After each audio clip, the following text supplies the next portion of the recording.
Assalamualaikum warahmatullahi wabarakatuh. Selamat pagi siswa dan siswi kelas 7A dan 7B SMP Islam Bidayatul Hidayah. Hari ini bersama Ibu Bu Sasa, kita akan mempelajari pelajaran bahasa Indonesia bab 3 yaitu teks prosedur. Setelah kemarin kita mempelajari bab pertama yaitu teks deskripsi yang artinya adalah teks yang berisi ciri-ciri. Kalian menjabarkan ciri-ciri dari sebuah objek, misalkan tempat, tujuan, suasana atau seseorang. Itu adalah teks deskripsi di mana yang kalian ceritakan di situ adalah sebuah ciri-cirinya. Kemudian di bab 2 kita sudah belajar tentang cerita fantasi. Cerita fantasi adalah teks yang berisi cerita dari awal kejadian hingga ke akhir. Di dalamnya terdapat tokoh, ada tema, ada alur, ada amanat. Yang biasanya cerita fantasi ini bisa kalian temukan di dongeng, misalkan dongeng si putri tidur dan segala macam. Itu adalah cerita fantasi. Kemudian hari ini kita akan masuk ke bab 3 yaitu teks prosedur. Di mana teks prosedur ini pasti Ibu sudah tidak ya heran kalau kalian pasti udah sering nemuin teks prosedur. Cuma kalian pasti nggak sadar, apa sih Bu teks prosedur itu? Teks prosedur adalah teks yang isinya langkah-langkah atau tahapan-tahapan yang harus dipenuhi dalam melakukan suatu kegiatan. Jadi di dalam teks prosedur itu ada langkah-langkah, ada tahapan, ada tujuan guna menciptakan sesuatu atau melakukan sesuatu. Gampangnya apa sih Bu teks prosedur? Nah, kalau Ibu bilang teks prosedur, misalnya kalian suka cari nih di internet atau di buku, kalian suka menemukan resep membuat kue ulang tahun, cara membuat kue donat, cara membuat slime dari bahan-bahan yang sederhana, cara membuat taplak meja atau yang laki-laki, cara bermain Mobile Legend, cara membuat akun Facebook, cara memainkan mobil Tamiya. Nah, itu kan isinya langkah-langkah yang kalian temukan. Ya kan, kalau kalian ngetik di internet, lalu muncullah semua itu, cara membuat taplak meja, cara bermain Mobile Legend, cara membuat akun Facebook, muncul semua langkah-langkah itu di dalam internet. Nah, ketika kalian temukan, pasti bentuknya adalah langkah-langkah atau tahapan-tahapan. Itulah yang dinamakan teks prosedur. Prosedur tujuannya adalah membantu pembaca teksnya untuk paham langkah-langkah dalam teks yang diceritakan. Kedua, membantu pembaca untuk menjabarkan alat dan bahan yang dibutuhkan. Ketiga, membantu kita sebagai pembaca memahami cara melakukannya atau membuat sesuatu.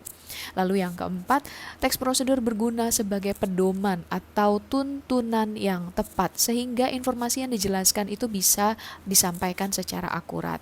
Seandainya kalian adalah si pembuat teks prosedur, misalkan kamu cara membuat taplak meja, Ibu sebagai pembaca teks yang kalian buat, Ibu pasti akan berpikir untuk oh begitu loh caranya. Akhirnya yang Ibu lakukan adalah mengikuti setiap langkah yang kalian jabarkan mulai dari tahap 1 hingga selesai. Oke, nah sekarang dari pertemuan kita yang pertama ini kita akan membahas yang pertama adalah mengidentifikasi bahasa dalam teks prosedur. Kalian bisa temukan di buku LKS halaman 34. Yang pertama adalah mengidentifikasi bahasa dalam prosedur. Bahasa dalam teks prosedur itu pasti beda dengan bahasa dalam teks deskripsi dan cerita fantasi. Bahasa dalam teks prosedur dibagi menjadi 3. Yang pertama, penggunaan kalimat perintah. Yang kedua, penggunaan kalimat pasif. Dan yang ketiga, penggunaan kata keterangan. Oke, kita bahas dulu yang pertama, penggunaan kalimat perintah.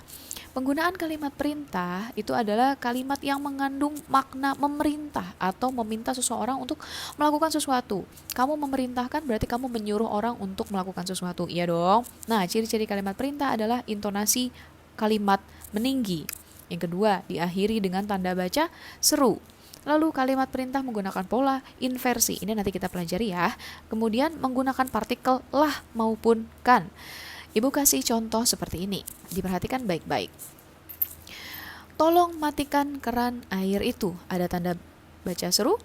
Ini adalah kalimat perintah. Tolong juga adalah ciri dari kalimat perintah. Yang kedua, jangan membuat ribut di dalam kelas. Ada tanda seru, berarti dia adalah kalimat perintah. Ada kata jangan, artinya ini adalah kalimat perintah.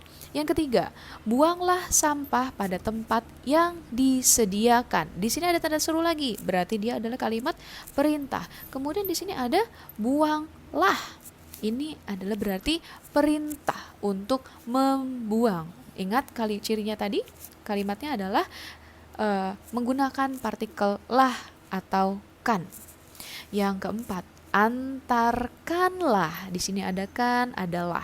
Antarkanlah surat ini ke rumah Pak RT sekarang juga. Ini sudah pasti kalimat perintah.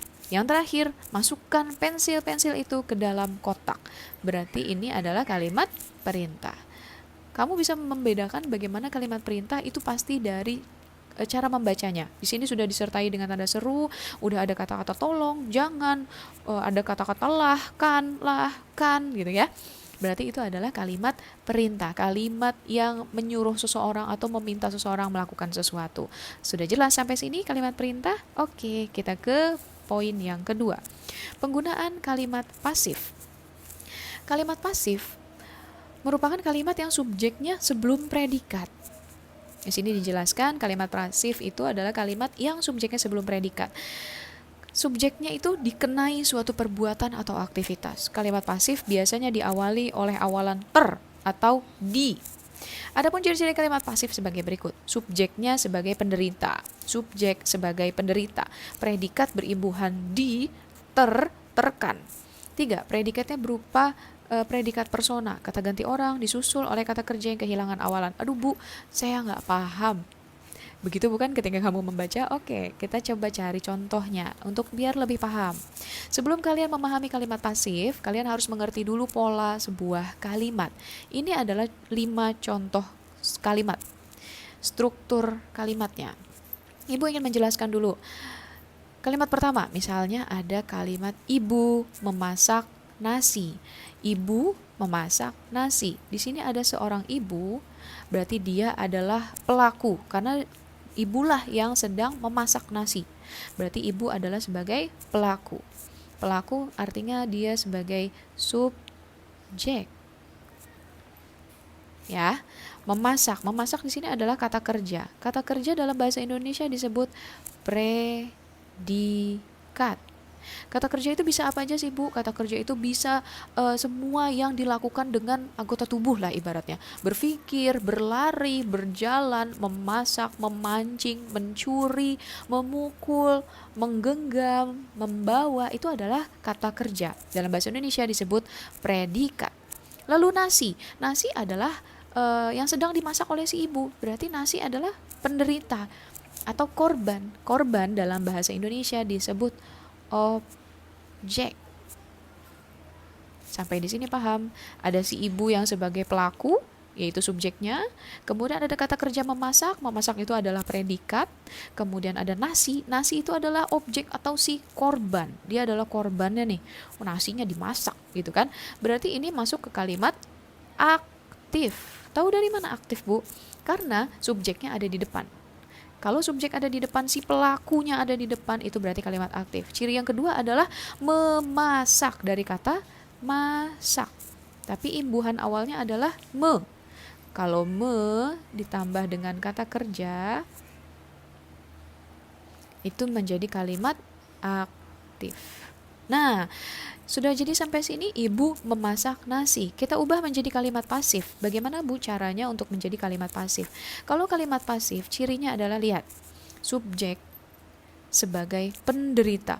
Berarti si subjek sebagai orang yang menderita. Subjeknya ditukar ke posisi ini.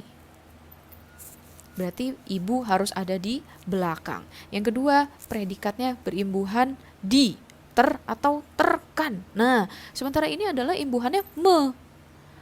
Nih, imbuhannya adalah me.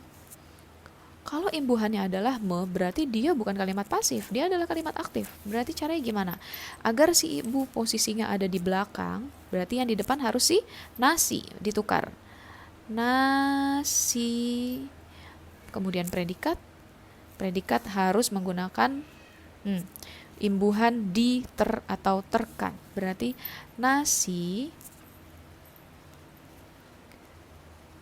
dimasak. Nah, ibu ditaruh di belakang. Ibu. Berarti si objek di depan, kemudian ditukar predikat, kemudian di sini subjek. Predikat harus berubah imbuhannya menjadi di. Paham sampai sini? Kita coba contoh yang kedua. Hadrah membaca novel. Hadrah pasti sebagai pelaku. Pelaku itu adalah objek. Membaca. Membaca itu berarti kata kerja. Dia adalah predikat. Kemudian novel. Novel itu adalah si penderita, korban. Korbannya adalah objek. Ini adalah kalimat aktif. Bagaimana cara menjadi kalimat pasif? Diubah. Novel dibaca Hadrah. Lalu Felicia memarahi Salman. Felicia sebagai subjek pelakunya, memarahi itu adalah predikat, kemudian Salman adalah objeknya. Diubah. Salman dimarahi Felicia. Salman sebagai objek, dimarahi sebagai predikat, Felicia sebagai subjek. Karena ininya berubah dari jadi di, dari jadi di. Nah, kita lihat contoh yang keempat. Anak tikus digigit kucing. Apakah ini kalimat aktif? Tidak. Kenapa? Karena di sini ada kata digigit. Kok di? Kalau menggigit berarti dia aktif. Kalau dia di berarti dia kalimat pasif. Berarti di sini objeknya anak-anak tikus yang digigit, predikatnya subjek. Nah, kalau kalau pasif dijadikan aktif bagaimana? Berarti ditukar. S-nya harus ke depan. Kucing menggigit anak tikus. Kucing sebagai subjek, menggigit sebagai predikat, dan anak tikus sebagai objek. Paham dong sampai sini ya. Kemudian yang terakhir, banyak ikan terpancing oleh kail nelayan. Ini kalimat aktif atau pasif? Ya, ini adalah kalimat pasif. Kenapa, Bu? Karena dia imbuhan predikatnya adalah terpancing. Ini kan predikat nih, terpancing. Nah, kita lihat lagi di sini. Predikat imbuhan, predikatnya berimbuhan di, atau terkan. Berarti terpancing. Dia berarti kalimat pasif. Berarti kalau diubah jadi kalimat aktif bagaimana? Ikan sebagai objek, kail nelayan itu sebagai subjek. Berarti di sini nelayan memancing banyak ikan. Ini menjadi kalimat aktif. Nelayan sebagai subjek, predikatnya sudah berubah menjadi berarti di sini adalah P, dan lalu banyak ikan di sini sebagai objek. Apakah kalimat aktif dan kalimat pasif sudah dimengerti? Oke, pelajaran hari ini cukup sampai di sini. Pelajaran selanjutnya akan kita bahas yang lainnya. Habis ini Ibu akan kirim tugas untuk hari ini, silakan dibaca, silakan dikirimkan, nanti petunjuknya akan Ibu berikan selanjutnya. Oke, sampai jumpa di pelajaran selanjutnya. Dadah, assalamualaikum.